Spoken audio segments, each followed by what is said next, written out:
वैसे कहा जाए तो बांग्लादेश से हमारे रिश्ते बहुत अच्छे हैं, काफी समय से अच्छे रहे हैं, लेकिन जब से शेख हसीना का तख्ता पलट हुआ तब से यूनिस सरकार ने हमारे बीच मतलब भारत और बांग्लादेश के बीच दरार पैदा कर दी है और इस आग में घी डालने का काम एक व्यक्ति कर रहा है जो है बांग्लादेश का आर्मी चीफ। बहुत कुछ चल रहा है इस वक्त जियो पॉलिटिक्स में और आइए जानते हैं किस तरह मोहम्मद यूनिस सरकार कैसे भारत के पीछे पड़ी हुई है और लगातार ऐसे बयान देती रही है कि कैसे भारत के लोगों को वहां परेशान किया जाए, अल्पसंख्यक वर्ग को परेशान किया जाए। तो देखो खबर सामने आ रही है कि भारत के खिलाफ लगातार जहर उगल रहे मोहम्मद यूनिस आर्मी चीफ बकार आएंगे दिल्ली, क्या सुधरेंगे रास्ते, क्या आपको लगता है? तो देखो जानते हैं कि बांग्लादेश के आर्मी चीफ जनरल बकार उज्जमान की भारत यात्रा के बारे में पूछे जाने पर ISPR ने कहा कि अभी तक उसके पास कोई जानकारी नहीं है। बांग्लादेश में जब से तख्ता पलट हुआ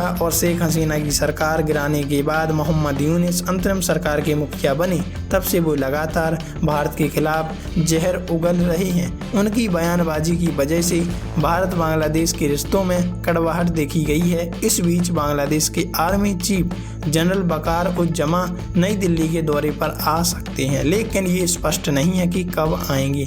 देखो बांग्लादेश की वेबसाइट bdnews24.com के मुताबिक आपको बता दें जनरल बकार उज्जमान इसी महीने भारत दौरे पर आ सकते हैं। खबरों के मुताबिक वे भारतीय सेना के प्रमुख जनरल उपेंद्र द्विवेदी के साथ मुलाकात कर सकते हैं। वह संयुक्त राष्ट्र शांति अभियानों में सैनिक भेजने वाले देशों के लिए आयोजित एक सम्मेलन में भी शामिल होंगे। यह 2 दिवसीय सम्मेलन 14 अक्टूबर को नई दिल्ली में आयोजित होगा। गौरतलब है कि बांग्लादेश की सेना प्रमुख का यह दौरा ऐसे समय में हो रहा है जब दोनों देशों के बीच तनाव चरम पर है।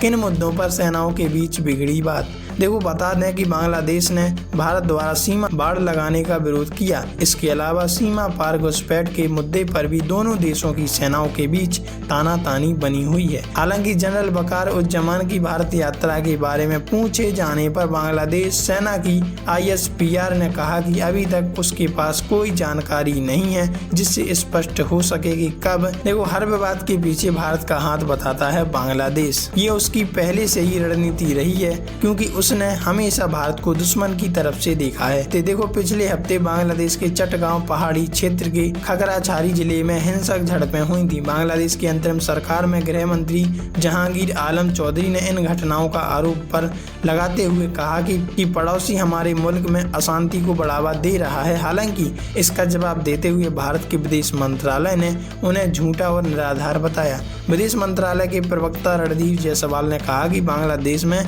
कानून व्यवस्था बनाए रखने में असमर्थ अंतरिम सरकार नियमित रूप से अपना दोष किसी और पर मढ़ने की कोशिश करती है। बता दें कि एक लड़की के साथ जो वहां अपराध हुआ था, हिंसा भड़की। इस मामले में हुई झड़प के बाद 3 आदिवासी व्यक्तियों की जान चली गई। बांग्लादेश में हिंदुओं के खिलाफ बड़ी घटनाएं।